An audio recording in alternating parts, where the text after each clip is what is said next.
are listening to I Am Refocused Radio with your host, Shamaya Reed. This show is designed to inspire you to live your purpose and regain your focus. And now, here's your host, Shamaya Reed.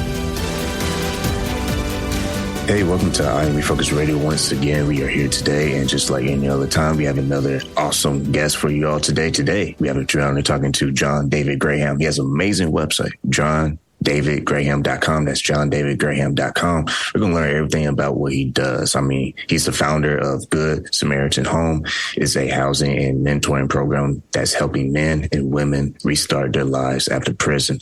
He has a story himself, and we're going to learn everything about what has brought him to the point of what he's doing today, helping people. And he has the ability to help you today if you listen. So first and foremost, John, just want to say to you, thank you for your time. How are you doing today? Glad to be here, Shemaiah. Thank you for having me on.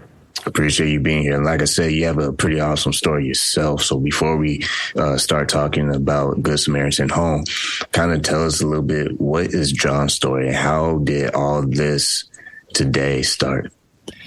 Interesting. I grew up in the 60s, and everything in the 60s was about change and turmoil and conflict and violence, too. 1968 was probably our critical year where we had major political assassinations, civil rights protests, racial riots. We had Vietnam War protests, and I was going to college in the middle of that, and it was so intense that I think we lost faith, not just in our country, we lost faith in ourselves. And out of that, I ended up going from job to job to job with a degree, but no ability to apply it. So I was a truck driver, I was a children's home counselor, I was a fireman, I was a journalist. Being a minister, thinking I could help other people. And I just never did well anywhere because I just couldn't find my fit until I was 53 years old. And I had a wife and family. We'd gone through 4 states and 8 careers, uprooted my family. And that's when we decided maybe we can help other people who are struggling, maybe more than us. So we ended up using my background in construction to remodel an old house and use it as a shelter to help other people who were struggling. And when we did that, the Department of Corrections said, we have people coming from prison who are low risk, but they just need stable housing temporarily. Can you help? And so we partnered with the Department of Correction with our own house by sharing a room. And over the next several years, we added on, and grew in our stability, helping the Department of Correction in the community. And today we have 19 houses, and we have helped 2,500 men and women coming out of prison restart their lives. And I owe it all to this idea of giving back to those who are suffering more. So you give out of your own need, and out of that, you not only help them, but you help you. That has been my philosophy. And that's where we are today. Yeah, I can tell you have a passion of helping people, and I think that's a great concept to anybody who's trying to make a actual real impact in people's lives. You have to actually do something that is going to address a pain point that they're currently experiencing. When you think about your pain points, your personal pain points, how has your personal experience of overcoming those hardships allow you to really dive deep in working with these individuals? Well, I've never been to prison, but there's a basic need in all of us that, or a shortcoming or a flaw, and it usually comes out of family structures. And the common thread I'm finding with the men and women coming through our homes is that the lack of family, not just direction. We like to talk about rehabilitation, but I'm finding that habilitation is the key issue. They've never learned the basic skills because father wasn't there, mother may or may not have been there, grandma raised them, or the foster system. And my home, although not that intense, was similar. I call it growing up alone. where you live at the same address as your family, you eat at the same table, you have the same last name, but you're strangers. And how can you go out into the world and if you have no tools, no support system, and ultimately you will go where you're welcomed, and that's often the street. So I'm finding that if somebody is given a chance, they want to get back off the street, and that's all we offer. We don't look at what they've done. We look at where they want to go next. And that's why the recidivism rate or the failure rate it tends to be so low with some support in reentry. So in some respects, I can identify with these men and women because I went through a long period of not knowing where I fit to, or just looking for a way to do something with my life that had meaning. And I have found that you give somebody a chance. Our best example was we partner with the Reentry Coalition in the county. Our houses are located in Western Ohio, and so it's in the Dayton City region. And the county commissioners would have this Reentry Coalition training course where they would teach men and women how to get a job. It sounds simple, but you imagine if you have somebody who's never had a job, and now we're using cell phones instead of the newspaper to get a job. So they teach them not just how to do an application. They teach them how to show up for the interview, and even provide a suit and a graduation certificate that says you have learned job skills on how to go into the market. And you'll find a man who's 50 years old, and he holds this plaque up with his new suit, and he's crying because he's never gotten recognition for anything in his life except what he did wrong. And that positive impact can literally turn around his life. And then that can help his family. It can help the community. Everybody wins when somebody stays out of jail and goes and gets a job, as long as we're willing to do the steps to get them there. Once again, you listen to Refocus Radio and watching us online, and we are talking to John Graham. I want to say I appreciate you saying that because a lot of times society can look at certain people and wherever they come from and be like, well, I guess they don't care. They don't want to try. But it does sometimes take that helping hand of someone who cares enough to say, you know what, you're better than this. And here are some tools that will take you from where you are to where you can go. When you look at the success stories of the people that you've been able to help, what you believe is maybe the number one factor that determines if they will remain committed or not?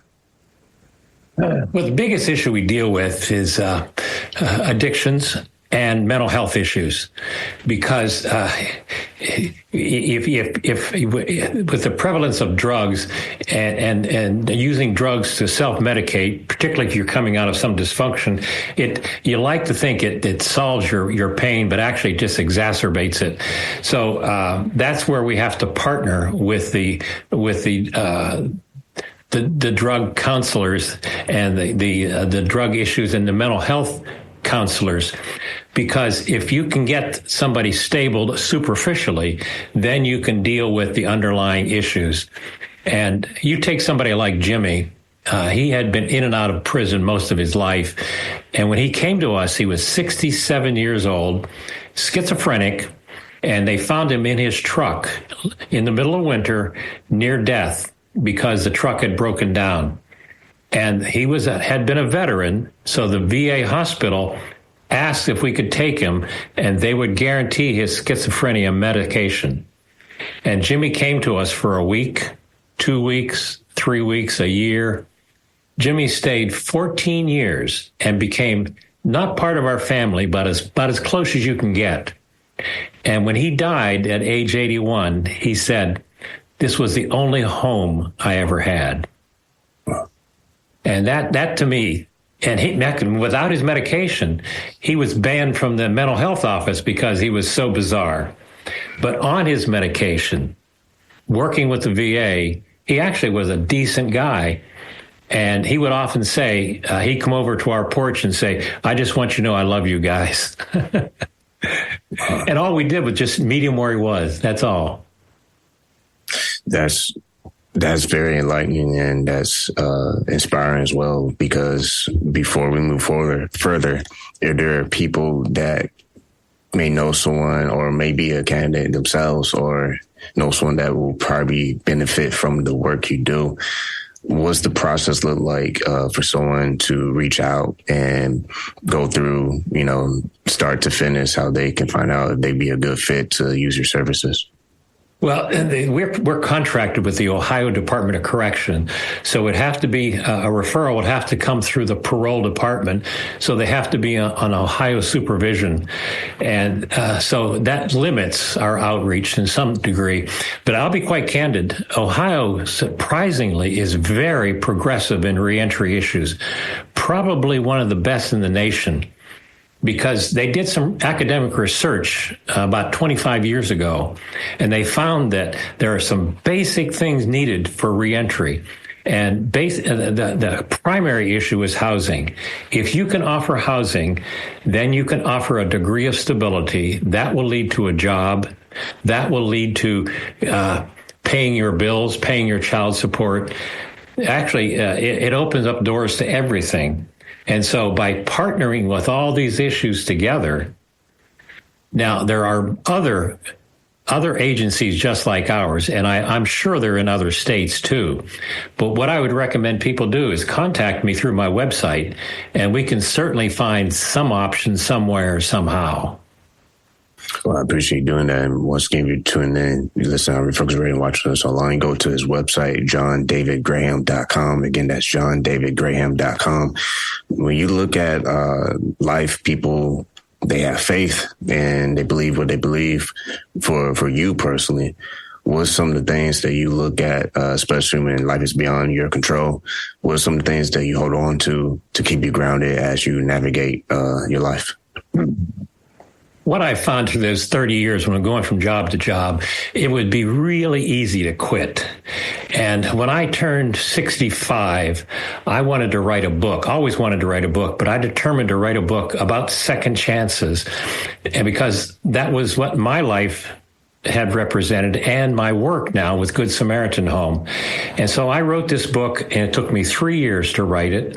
And I said, I'm going to publish it. It's a great story. And it was rejected again and again and again. And I wrote it, I rewrote and edited and rewrote. And for the next 7 years, I worked on that novel. I spent 10 years getting that novel to the point where it was a good story about second chances. Something I call it, it's like Titanic. Titanic is a story about lifeboat safety, but it's a love story that pulls you in with Jack and Rose. And that's what I wrote. It's called Running as Fast as I Can, about Daniel Robinson struggling for a second chance to find love and forgiveness. But here's the thing. That novel was rejected by publishers 200 times. Wow. 200 times. And on the 201st time, it was picked up by Don Quixote Press. And in the past year, it's not only sold 12,000 copies, that's incidental. It's gotten 30 awards for inspirational fiction. And what it's done is it's generated conversations about second chances. And that's what matters most. I want people talking about second chances. So here's what I would say to everybody. You will fall down in life. You will make mistakes, but life is not a sprint. Do not quit running. Get up, run again. I ran for 30 years until I founded Good Samaritan Home, and I ran for 10 years getting published. And in the end, we do win as long as you keep running. It's a marathon, not a sprint. That's an amazing statement to not just share with our audience, but it's the truth. When you look at life, you have one or two choices. I'll say one or the other. You can choose to keep going, or you can choose that there's nothing else for me to do. And if you choose that there's nothing left for you to do, you will lose every future opportunity. And that's one thing that does concern me greatly with the whole racial concept today, is that there's a tendency with some people, my residents can feel that way. I'm here because of my skin color. I'm here because of something else. And that may well be true, but we have to take responsibility and get up, even though they push you down. Like Dr. King said, that if you're a street sweeper, you sweep those streets like Michelangelo painted pictures, because they want you to just do your best at whatever it is. And that's what I tell people. Jesse could not read or write, but he's a dishwasher. And so he is the best dishwasher in that restaurant they have, because that is what he can do well. Even though he can't even read and write, he can wash dishes.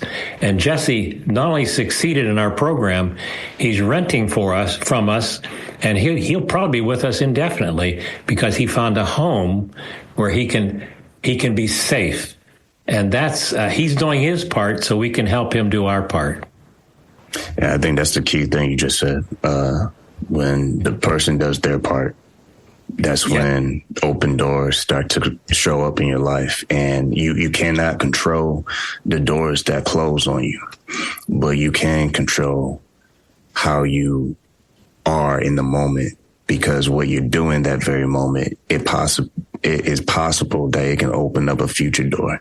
And it's a domino effect. Once you start growing, once you start applying and doing the things that are necessary, that's where the magic happens. It doesn't happen in wishful thinking like, oh, I just wish I just get this opportunity. Well, get in line, buddy, because everyone will wish for a lottery ticket to be the winning ticket.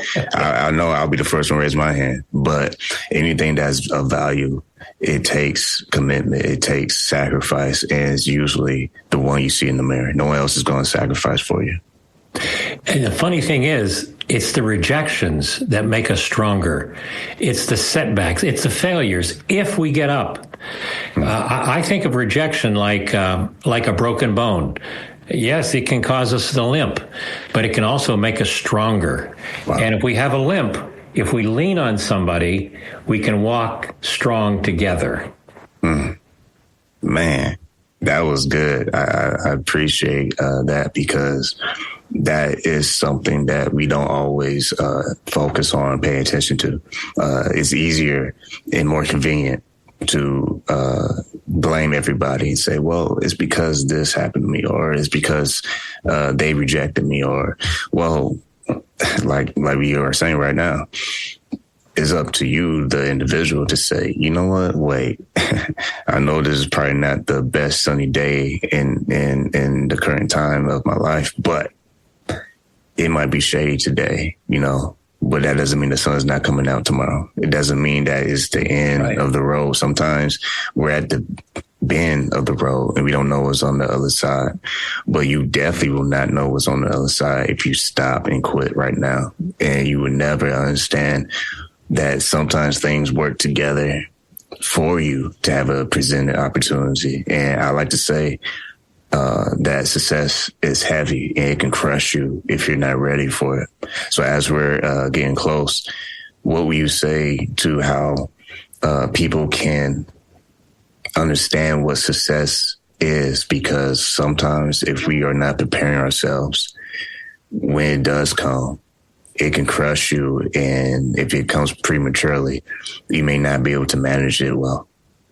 Interesting you should mention the lottery, because studies have shown that people who have won the big lotteries, almost without fail, every one of them have ended up in a worse place. They've not only lost their money, but they've lost their family. They brought out people, the wolves come out of the woodwork, and it has always proved to be their undoing, because there's no preparation. And whenever something is given like a lottery, there's no earning of it and there's no appreciation of it.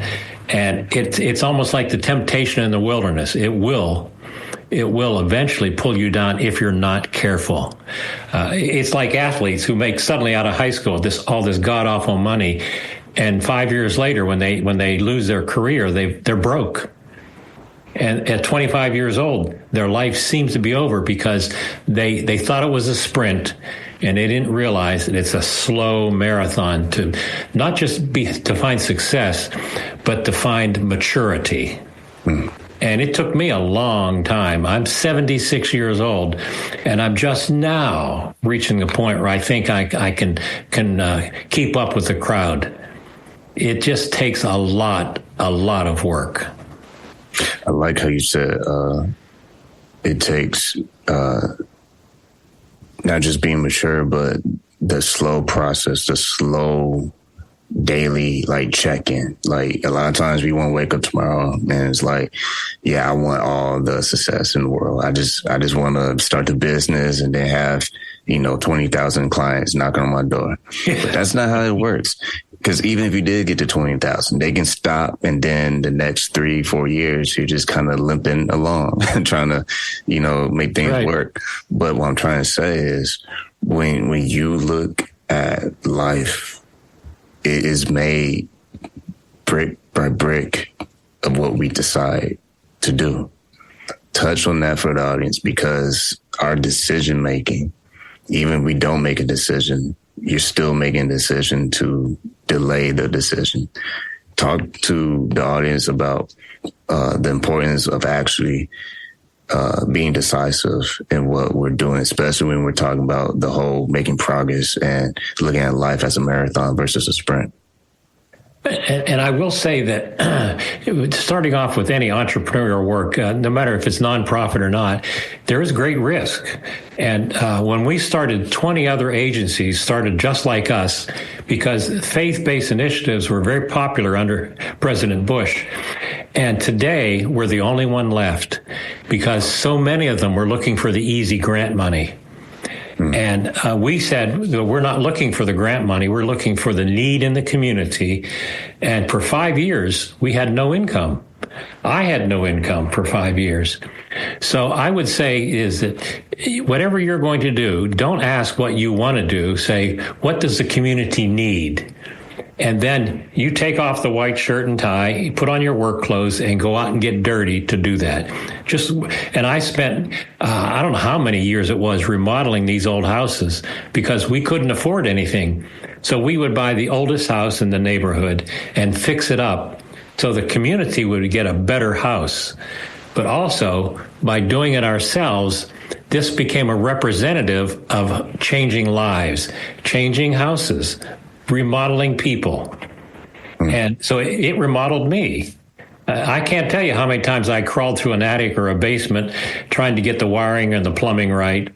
And the funniest part was I was in a sewer manhole for this one house. I'm up to my eyeballs in waste, if you get my drift. And I told my wife, I stuck my head up and I said, I've got a doctorate. And here I am. But that's the lesson. There is no job too dirty, no job too hard, if it's for the good of the community. Just do it.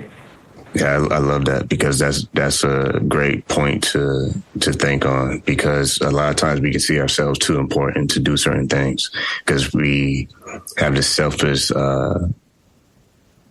attitude, I would say. That, well, I'm too good to be doing this. Like, I'm like you said, this title, that title, I shouldn't have to do this. This is for the others, or this is for this lower position. I think life humbles us real fast when we think too highly of ourselves. And my last question for you will be, you as the founder of Good Samaritan Home, our audience, what do you hope that just fundamentally that they will be able to appreciate about your life message and what you try to do for these amazing people that you're helping? I would say that you may never have gone to jail. You may never have been addicted to something, but all of us, I believe, wrestle with our own self-doubts, wrestle with our own insecurities, particularly today. We're living in a what we call a tribal culture, where people are separating according to their minor ideologies, and they're pointing fingers because they're afraid. And fear has always motivated our basest emotions. And right now, it reminds me of like I said, of 68. And what I want us to do to get back and to revive that voice of reason of Gandhi and of King and Mandela. And I want us to look back and say, how do I, like Mandela said, how do I learn to forgive? Even though they don't deserve forgiveness, if I don't forgive them, God will not forgive me. I need a second chance. So I would encourage people to find little ways to forgive those who hurt us. And on a small way, if you need the encouragement, check out my book. You can download several free chapters on my website and just take a look at it, because I believe that all of us need to have a story of hope.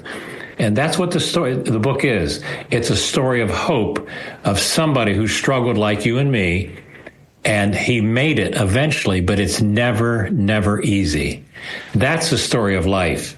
You will make it, but it won't be easy, but you will make it. Great words. Once again, listen to our Refocus Radio and watching us online, talking to our guest today, John David Graham. Go to his website, johndavidgraham.com. Again, that's johndavidgraham.com. You can get his book there, and I'll make sure it's in the show notes as well. Like always, John would say to you, thank you for your time. My pleasure. You get me all excited talking about these things.